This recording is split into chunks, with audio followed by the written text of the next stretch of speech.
읽어주는 교과 넷째 날 2월 10일 수요일 남은 이야기.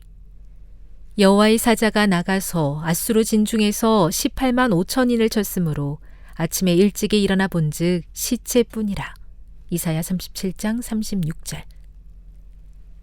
사네립은 유다의 46개의 성읍을 정복하고 예루살렘을 포위했으며 유다 왕 히스기야를 세 장의 새처럼 그의 왕궁이 있는 예루살렘에 가두었다고 그의 연대기에 기록했다. 그러나 곳곳에 기념비를 세워 자신의 업적을 알리는 그의 성향에도 불구하고 어떤 문서나 벽화에도 예루살렘을 정복했다는 주장은 없다.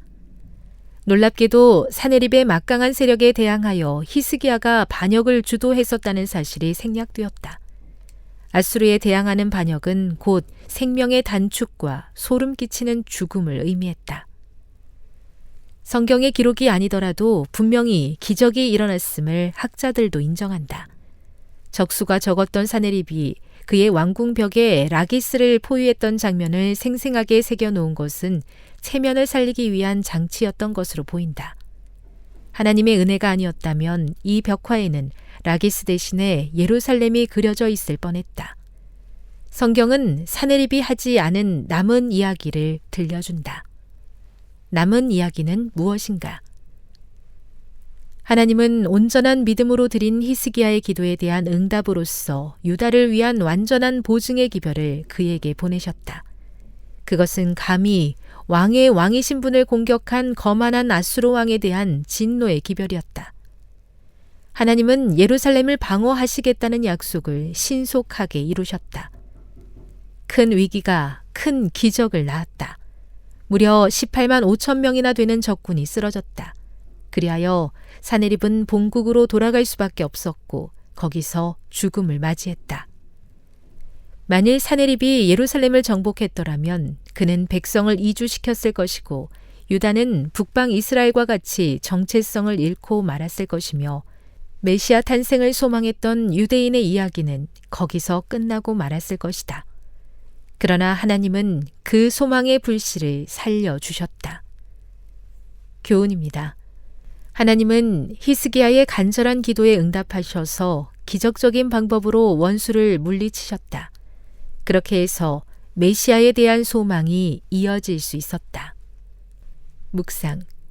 여호와의 사자 한 명이 거대한 군대를 상대하는 모습을 상상해 보십시오. 그대의 눈에 태산 같아 보이는 문제들이 하나님의 눈에는 얼마나 간단해 보일까요? 적용. 지금 그대를 애워싸고 있는 문제들은 무엇입니까?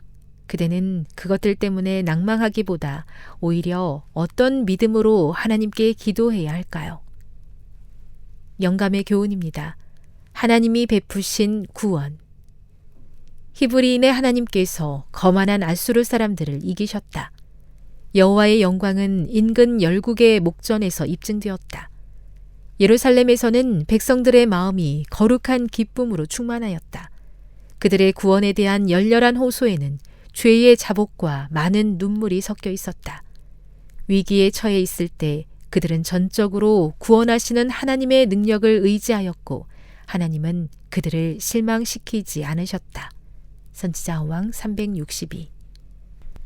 아버지, 제 눈을 열어 주시옵소서. 저를 둘러싸고 있는 천사의 군대를 보여 주시옵소서. 그들이 원수들을 물리치고 있는 모습을 보게 해 주시옵소서. 하나님의 승리를 기뻐하며 구원해 주시는 은혜를 찬양합니다.